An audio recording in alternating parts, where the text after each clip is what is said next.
Дробное хулиганство, питье алкогольных напоев у громадскім месцы, публічнае дэманстраванне нацысцкай сімволікі. У Барысаве судзілі заўзятараў, затрыманых пасля матчу паміж зборнымі Беларусі ды Украіны.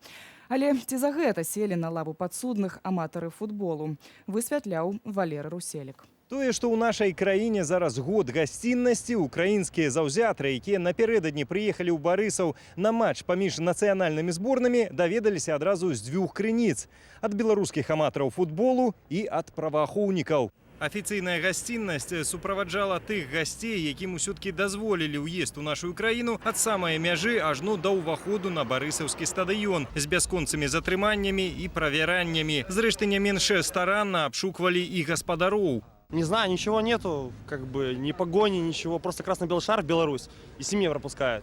Это, конечно, уже полный беспредел какой-то. Праўда, ў адрозненне ад сцягоў голасу забраць не здолелі, а таму многім гледачам учорашні матч запомніўся найперш бадай не лікам 2-0 на карысць гасцей, а спеўнаю салідарнасцю трыбунаў.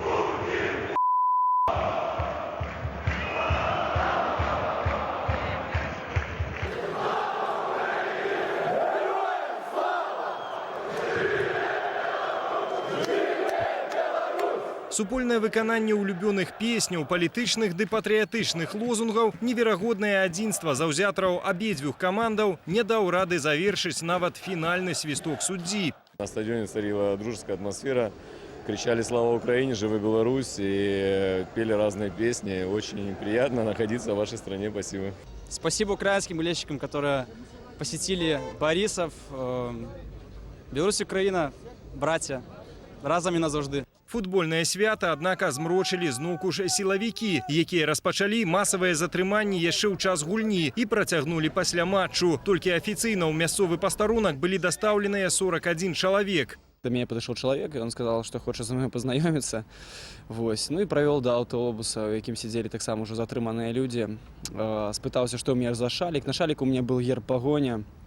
И он сказал, что ці вы не ведаеце, что... спытаўся мяне, ці можна з таким шалікам хадзіць на гульню. Я сказал, что можно, что гэта сімвал, які афіцыйна не забаронены. 24 затрыманыя заўзятары пароўну беларусаў і украінцаў судзілі ў Барысаве. Нашыя суайчыннікі аддзелаліся штрафамі па 600 000 рублёў па абвінавачванні ў лаянцы і дробным хуліганстве. З гасцей вызвалілі толькі 3.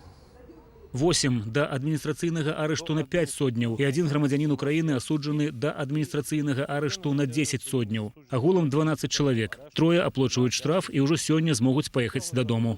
Пры гэтым частку замежнікаў пачалі вызваляць толькі пасля ўмяшання ў іх лёс прэзідэнта Украіны. Пятро Парашенка даручыў дыпламатам зрабіць усё магчымае для неадкладнага вяртання суайчыннікаў на радзіму. Валер Руселік, Белсат.